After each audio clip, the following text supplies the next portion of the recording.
السلام علیکم ورحمۃ اللہ وبرکاتہ.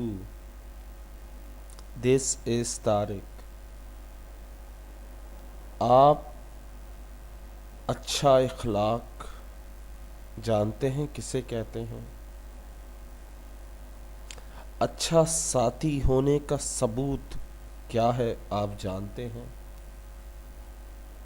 اللہ تعالیٰ کے نزدیک ساتھیوں میں سے بہترین وہ ہے جو اپنے ساتھی کے حق میں بہتر ہو.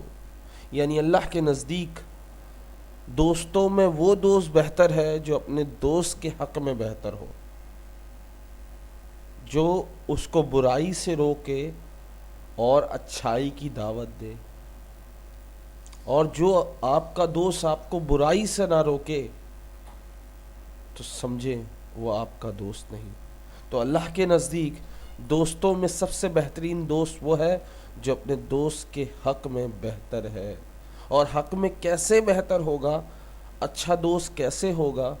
جب وہ آپ کو برائی سے روکے گا، آپ کو غیبت سے روکے گا، آپ کو گالی سے روکے گا، آپ کو ہر غلط کام سے روکے گا تو وہ آپ کے حق میں بہتر ہے. اگر وہ آپ کو اچھائی کی طرف قرآن کی تبلیغ کرے کہ قرآن پڑھیے، نماز پڑھیں، تو وہ آپ کے حق میں بہتر ہے. کیونکہ انسان ماحول سے سیکھتا ہے یہ چیزیں. اگر آپ جس ماحول میں بیٹھیں گے اس ماحول کا آپ پر بہت اثر ہوتا ہے. تو کوشش کریں اپنے دوستوں اچھی گیدرنگ بنائیں، اچھے دوست بنائیں جو نماز پڑھتے ہوں، عبادت کرتے ہوں، تاکہ آپ میں بھی یہ شعور آئے، یہ جذبہ آئے. نماز اور قرآن کا جذبہ کب آئے گا؟ جب آپ ایسے لوگوں میں بیٹھیں گے. امید کرتا ہوں یہ ویڈیو آپ کو پسند آئی ہوگی. السلام علیکم.